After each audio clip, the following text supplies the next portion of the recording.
안녕하세요. 문화카페. 시 한잔 하실래요? 네. 선생님, 여기 해화에서, 여기 해화죠? 네. 오늘, 선생님 만나니까 너무 반가운데요. 오늘은 김유자 시인 모시고 시 한잔 나누겠습니다. 네.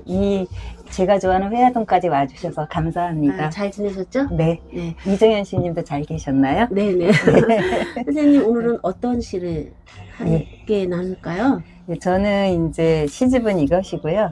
2021년에 창비로 등단한 네. 남현지 시인이 있는데요. 네. 저는 그 분이 등단시 호수공원에 너무 제가 탁 꽂혀서 네, 시집을 기다리고 있었는데 드디어 2024년 시집이 나왔네요. 네네. 그래서 이 시집을 소개하고 싶었습니다. 호수공원을 네네. 오늘은 소개할까 합니다. 네, 한번 네. 멋진 음성으로 한번 들려주세요. 네.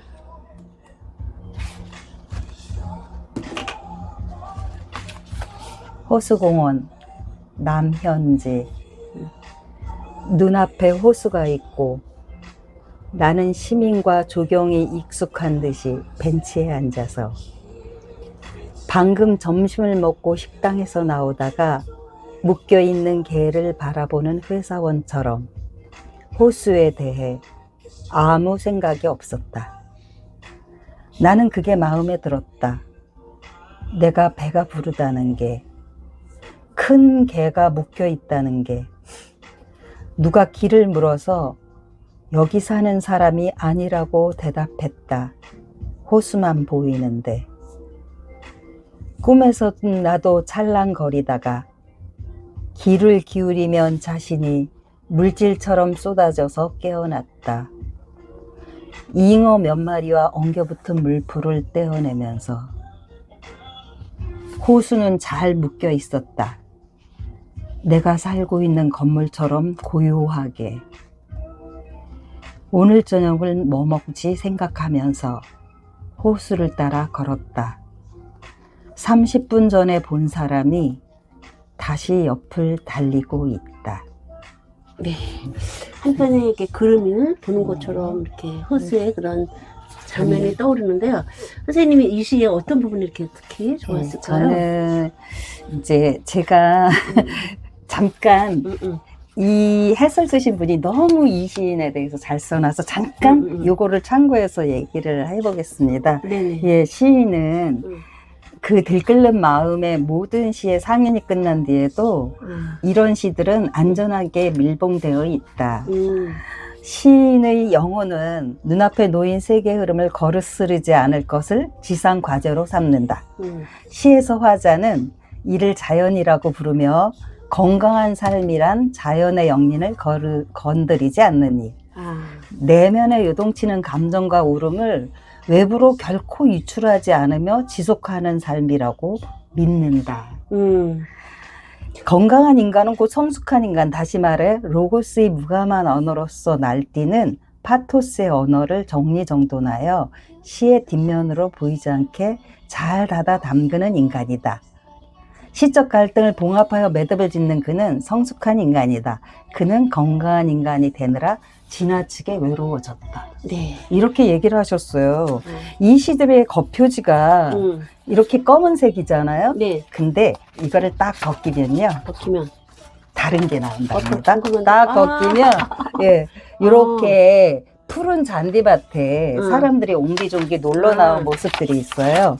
이런 그런 공원 두 가지 이렇게 표지처럼 그 공원의 사람들 마음이 그 사실 시에 쓰여지지 않은 이 문장 속에서 이 남현지의 시를 읽으면 드러나더라고요. 근데 이 창비에서 낸 거죠? 네. 근데 이 표지 자체가 이렇게 원래 이렇게 원래 두 개가 이렇게 있고, 네네. 딱 겉표지가 이렇게 있고 두 개 빼면 이게 있고 이렇더라고요. 그래서 그래요? 저는 이 시집의 제목이 온 우주가 바라는 나의 건강한 삶이거든요. 네. 이 우주와 그 다음에 건강한 삶의 표식 같은 이런 정원, 공원에서의 삶, 이런 걸 보여줘서, 표지조차도 한편의 시 같은 네. 느낌이 쫙 드는데요. 네네. 네, 그리고 여기서 아까 해설해서 읽으실 네. 때 내 느낀 거는 자연의 영린을 건드리지 네. 말아라. 네. 우리가 모든 것도 사실 영린을 건드리면 안 돼. 그렇죠? 네. 그러면 그렇죠.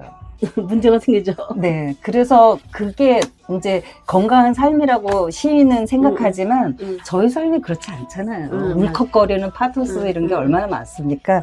그런데 이제 이 시는 그런 걸 하나도 드러내지 않아요. 그래서 저는 이제 독자로서 그 문장 속에 이런 시인의 비의 혹은 화자의 감정을 오롯이 느껴가면서 아, 화려한 수사보다 너무 아픈 곳은 더 아프고 아름다운 것은 더 아름답다고 느꼈답니다. 저는 아까 선생님이 시를 읽으실 때 네. 그 호수는 잘 묶여져 있었다. 네, 너무 거기서 좋지. 그죠? 짠하더라고요. 네. 호수가 묶여졌는데 그거를 네. 회사원이 묶여져 있는 것도 네. 또 개가 또 큰 개가 묶여져 있는 거랑 네, 네. 이렇게 세 가지를 이렇게 네. 비유하면서 이렇게 묘사하니까 저는 가끔씩 시골 이렇게 지날 때마다 강아지가 아니죠. 개가 묶여져 있을 때 있잖아요. 그걸 쳐다볼 때 너무 가슴이 아프고 네, 네. 그랬거든요. 특히 네. 겨울에는 쟤네들 어떡하지 너무 춥겠다 막 이러는데 네, 네. 그거를 이 시인은 네. 사람의 군상들의 회사원이라든지 네. 심지어 호수까지 묶여있는 네. 거로 이렇게 바라보는 시선이 맞아요. 상당히 그 속에서 늘 반복되는 사람 같은 것. 이런 뭔가 걸 사유하는 네. 통찰하는 그런 폭이 네. 깊은 것 같아요. 네. 그래서 선생님이 좋아. 아무튼 우리가 네. 남현지 시인이 네. 이게 두 번째 시집이에요? 첫 번째 시집이에요. 첫 번째 시집이에요? 2021년에 오. 등단하고 24년 겨울에. 첫 번째 시집이에요? 네, 네, 아. 첫 번째 시집이더라고요. 네. 뭐든지 첫 번째 시집은 좀 특별한데 그렇죠. 첫 번째 시집부터 벌써 선생님한테 감동을 주니까. 네. 아. 등단시가 저는 너무 좋아. 이 호수공원이 좋아서 아. 이 시인이 발표할 때마다 많이 봤어요, 시를. 그러니까 눈앞에 호수가 있고 네. 또 호수가 있으니까 사람들이 호수 있으면 대부분 벤치가 있잖아요. 네. 옆에는 네. 벤치에 앉고 네. 싶고 그죠? 네. 또 그거를 또 이렇게 묶여져 있는 거랑 이렇게 연관해서 그죠? 그 문장이 정말 저도 좋았어요. 어느 시인이나 다 그 문장에 꽂히시는군요. 선생님 우리는 어디에 묶여 있을까요? 그러게요. 삶에 묶여 있을까요? 오늘에 묶여 있을까요? 과거에 모든 묶여 것에, 있을까요? 모든 것에 묶여 있는 것 같습니다. 모든 것에 저는. 네. 그 우리 시인이니까 그걸 확 풀어서 맞아요. 자유롭게. 그랬으면 좋겠습니다. 네.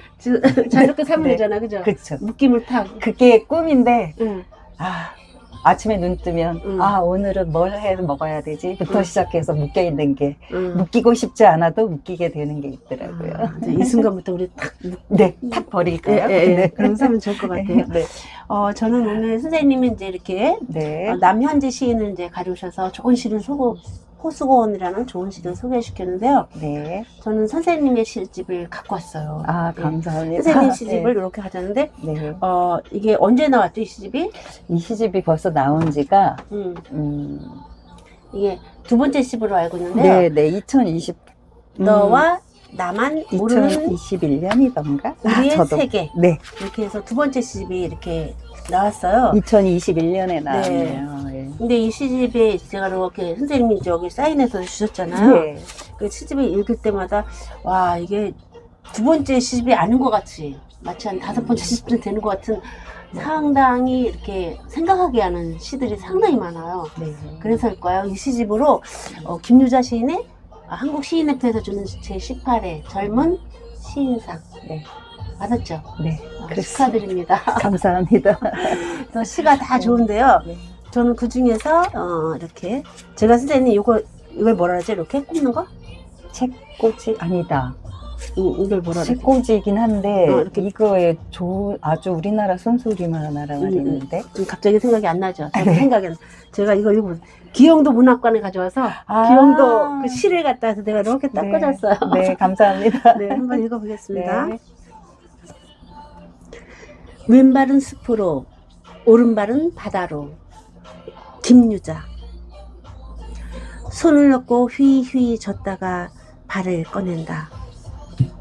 두 발은 두리번거리다. 왼발은 숲으로 오른발은 바다로. 귀를 꺼낸다. 이것도 한 쌍이구나. 열려 있어서 지킬 것이 없구나. 두 귀가 다가가 붙어서자 나비가 된다. 날갯짓 할 때마다 파문이 일고 잎을 꺼내자 윗입술이 떠오르고 아랫입술은 가라앉는다. 구름인가 은하수인가 머리를 갸웃거리며 윗입술은 우주를 떠가고 심해에서 지느러미를 흔드는 아랫입술 사이로 유성과 흘러내린다. 말들이 심해의 눈처럼 흐려진다. 무엇을 꺼내도 나로부터 달아나는 빛은 흩어져 있는 뼈와 심장과 귀들을 끌어당긴다. 잠 깨면 바다와 사막과 행성 냄새가 난다. 눈, 발, 가슴 한 쌍은 서로를 바라보지 않는다. 손목과 손가락, 종아리와 발목, 입술과 혀는 붙어서 서로 다른 생각에 잠겨 있다. 선생님 시지만 제가 이렇게 읽으니까 조금 이렇게 객관화시켜서 좀 김자는 시인이구나. 시인이지만 네. 이렇게 해서 바라보니까 이 시가 어떤가요? 저는 이제 이 시를 쓰게 된 얘기를 하자면 밤이라는 그리고 자려고 불을 끄는 어둠 속이잖아요. 네. 그 속에서 가장 또렷해지는 건 나인 것 같아요. 누구나. 누워서 자려고 불을 끄고 눈을 감으면 완전 깜깜한 속에 있잖아요. 네. 그런 모든 게 안 보이는데 가장 또렷해지는 나. 그래서 시인들 주로 자려고 누웠다가 뭔가를 생각하잖아요. 잠이 오기까지. 그러면 가장 또렷이 보이는 나를 보게 되니까 이제 이런 나를 하나하나 분해해 보게 되더라고요. 그래서 떠올라서 쓰게 된 시인데요. 근데 저도 쓰고 나서 이게 아마 내가 전공이 간호학을 한 적이 있고 해부학을 해서 도움이 됐을지 모르나 그걸 떠나서 내가 다 써놓고 보니 내가 어떤 관계들에 대해서 이 슬픔 같은 것들이 왜 생기나 생각해 볼 때 내 몸을 분해해서 나를 보니까 아 인간은 이렇게 생겨서 네. 관계라는 건 쉬운 게 아닌 게 맞구나 이런 생각을 저도 써놓고 하게 됐답니다. 선생님 간호학 아무튼 해부학을 전공하셨어요? 아니요, 간호학과이다 보니까 기본으로 해부학을 이제 실습을 하게 되면서 사람의 몸을 분해하고 분석하다 보니까 그러니까 밤에 또렷해지는 나를 보면서 뭐 나를 찢어발기지는 실제는 못하지만 하나하나를 생각해보게 되더라고요. 그래서 떠오른 시입니다. 네. 그래서 그럴까요? 선생님 이 시가 이렇게 제가 보니까 참 뭐죠 이게 창의력에 상상력이 참 기발해요. 왼발은 어머 숲으로 보내고 오른발은 바다로 갔어요. 숲과 바다는 좀 우리가 기본적으로 좀 멀리 떨어져 있잖아요. 만날래야 참 만날 수 없을 것 같기도 하고. 그래서 오른발 왼발이 바로 옆에 있는데도 불구하고 이렇게 분해를 시켰어. 자기들끼리. 그러다가 결국은 귀를 꺼내는데 우리 귀도 한 쌍이잖아요. 근데 귀가 이렇게 한 쌍인데도 붙어가자 이게 바로 또 나비로 또 변해버렸어요. 나비로. 모양이 그렇더라고요. 그렇죠? 네. 그렇게 돼서 또 보니까 윗입술 아랫입술은 정말 가까이 있는 거잖아요. 저도 지금 말을 하면서 윗입술 아랫입술이 붙는데 선생님은 또 윗입술 아랫입술이 위입술은 떠오르고 아랫입술은 가라앉아 있으니까 둘이 서로 만날 수 없을 것 같은 또 이렇게 너무 멀리 다 떨어뜨려 놨어요. 그러면서 결국은 선생님이 뭐라 그러냐면 맨 마지막에는 손목과 손가락, 종아리와 발목, 입술과 혀는 붙어서 그러니까 윗입술과 아랫입술은 떨어져 있지만 혀는 붙어서 서로 다른 생각에 잠겨 있다 이랬는데 결국은 어떻게 보면은 조금 어렵기도 이 시가 그렇게 만만하지가 않아요. 좀 어렵기도 하고 도대체 뭘 말하는 거지 어렵기도 하고 또 한편으로는 그렇죠. 각자 아무리 붙어있는 사례도 얘랑 가까이 있잖아. 그래도 얘 생각과 얘가 다르고 이 손가락도 이렇게 있는데 엄지하고 여기 검지랑 가까이 있어도 얘 역할과 얘가 다르고 얘 뜻하는 바와 얘 뜻은 다르잖아요. 맞아요. 그렇죠? 네. 저각 제각기. 맞아요. 네.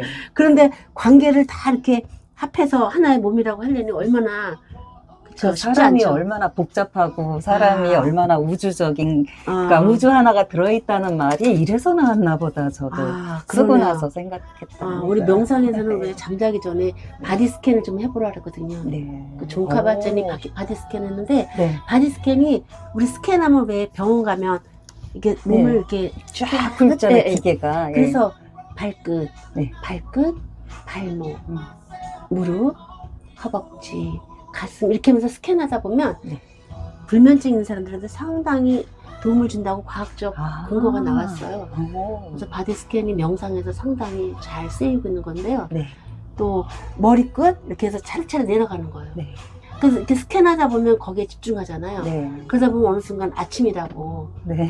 그런 사람들이 많은데 선생님은 그런 스캔하면서도 아, 이 발목이 내 걸까? 뭐 내 거 아닌가? 뭐 이럴 수도 있는데 네. 선생님은 이렇게 시를 통해서 왼발과 오른발을 통해서 큰 얘기를 해주시는 것 같아요. 그래서 역시 시를 쓰려면 관찰이 중요한 거구나 이런 생각도 많이 들었어요. 선생님 간호학이 한 게 시 쓰는데 도움이 되지요? 저는 간호학하고 병원에 근무를 했음에도 사실 병원시가 하나도 없거든요. 그런데 늘 그걸 생각해요. 뭐 끝낸 지 오래되긴 했지만 왜 나는 병원에서의 경험은 시로 안 나오지 이런 생각을 하지만 사실 가만히 들여다보면 그건 저의 겉생각이었지 바탕이 선생님 저는요 있어요. 개인적으로 선생님이 병원에서 근무했다고 병원시 쓰는 것보다 뭐 환자들 얘기 쓰고 네, 막 치료한 얘기 쓰는 것보다 오히려 그렇게 이렇게 내부적으로 이렇게 쓰는 내가 게 더 생각지 좋은, 못하게 이렇게 무의식 속에서 이게 더 좋은데요? 이렇게 나오더라고요. 그리고 우리가- 거기서 본 그 환자들의 몇 년씩 그냥 무의식 속에 있는 그 환자들 누워있는 환자들 식물 인간 같은 느낌을 보면서 알게 모르게 그런 게 이렇게 시에서 스며져 나올 때 역시 경험한 건 어디로 가는 건 아니구나. 내 속에 다 만들어져 있고 그 속에 고여 있구나. 선생님 여기 시가 참 파도는 더 큰 파도를 데려오고 네. 그렇죠? 여기는 뭐예요? 뭐죠? 선생님 읽어주세요. 제목이 물고기의 가역 반응. 가역 반응. 네. 선생님 아무도 네. 붙여지지 않는 수영장, 네. 들어가지 않는 들어가지 수영장이죠. 않은 수영장. 이거 선생님 되게 역발상. 그리고 시가 상당히 젊어요. 감사합니다. 그다음에 이거는 71%의 이해. 네. 이것도 정말 우리가 100%도 아니고 10%도 아니고 71%예요. 그것도 아마 저희 몸이 70%로 물로 되어 있잖아요. 네. 그 나머지 1%를 나머지 30%가 더 이해하기 어려울지 모르겠다는 생각에서 겨우 나는 나에 대해 1%를 이해했구나 이런 걸 경험하면서 아마 그런 생각을 했던 것 같습니다. 선생님, 우리가 아까도 관계에 대해서 얘기했는데 네. 정말 두 사람 되면 벌써 관계가 되는 거죠. 그렇죠. 선생님과 나도 혼자가 아닌 둘이 그렇죠. 되면 관계가 네. 되는 거고 또 혼자라 해도 정신과 육체의 관계가 있죠. 내 속에 너무 많은 내 내가 안에, 있어서 그렇죠. 나와 나의 관계가 그거. 사실은 제일 어려울지도 모르겠어요. 그것만 해도 네. 싸우는 여도 또 네. 화해하기도 하고 맞아요. 힘든데 내가 나한테 그래 라고 응. 대답해 준다는 게 살면서 쉽지가 않더라고요. 근데 네. 둘, 셋, 이렇게 다섯 이렇게 되면 너무 힘들죠. 힘들어요. 근데 왠지 우리 김유자 시인 같은 경우는 인상이 좋아서 그런지 관계 잘하실 것 같아요. 그거는 뭐 사회적인 관계는 그럴 수 있죠. 대부분 사회적으로는 그냥 그리고 늘 저 사람은 나와 다르니까 이렇게 하면 다 이해할 수 있죠. 근데 그거는 제가 볼 때 겉으로 이해가 되는 거지. 상대방이나 나나 마음속에는 나와 다르고 그래서 불편함은 안 없어지는 것 같아요. 그러니까 나와 나의 관계도 어렵고 나와 너의 관계도 어렵고 저도 개인적으로는 사회적으로도 조금 나 자신에 대해서 좀 약간 좀 불만이 좀 있는데 네. 제가 동창회를 못 나가요. 이게 여럿이 욱작거리는 거 싫어해요. 네. 그러니까 그래서 동창회를 하나도 안 나가죠. 네. 그 다음에 모임을 할 때 그냥 개인적인 모임 할 때 5명 이상 되는 모임을 없어요. 싫어해요. 왜냐면 5명까지 우리 한 테이블에 앉을 수 있는데 10명이면 막 얘들이 이렇게 막 이러는 게 벌써 얘기하면 나와서 이게 무슨 의미가 있을까? 맞아요. 벌써 이런 생각이 들어서 내가 왜 여기 가서 앉아 있을까? 맞아요. 이런 생각이 벌써 가끔은 집중이 시간도 안 돼요. 아깝다는 생각도 들죠. 그런데 이렇게 하나 모이면 여기서는 이렇게 눈 맞추고 같이 되니까. 그래서 나오면서 나는 왜 성격이 못됐을까? 그래서 또 자아 비판도 하고 막 이래요, 나는. 성격이 못된 건 아니라고 저는 생각하고 서로 적응을 한다는 건 그냥 이해하고 적응하고 그런 건 겉모습이고 정말 무의식 속에서 그게 해결이 되는지에 대해서는 전 늘 의문이 있어요. 그냥 그게 사람인 것 같다고 저는 생각합니다. 지금 이 말이 너무 마음에 드는데요. 네. 정말 그렇죠? 그래서 내가 화해를 못하고 힘들어하는 걸 갖고 너무 붙들고 그러실 일은 아니라고 생각해요. 사실 그게 우울증이나 여러 가지를 좀 발생시키기도 하는 것 같은데 사람이 뭔가를 자꾸 들여다보면 그냥 그게 사람인 것 같다라는 생각.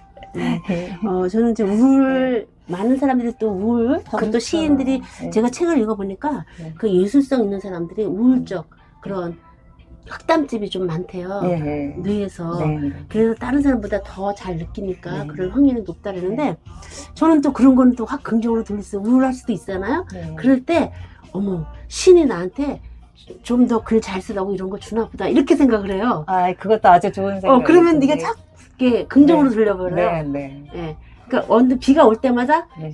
이렇게 그거를 상황을 이렇게 긍정으로 돌리려고 애쓰는.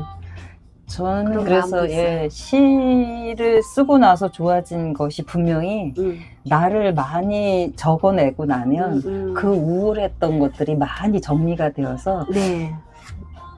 사람들은 시를 쓰던 그림을 그리던 음악을 듣던 음. 뭔가를 자기가 좋아하는 활동을 하는 게 아주 좋은 것 같습니다. 선생님이 첫 번째 시비 고백하는 몸들이에요. 시 제목들이 다 예사롭지가 않은데요.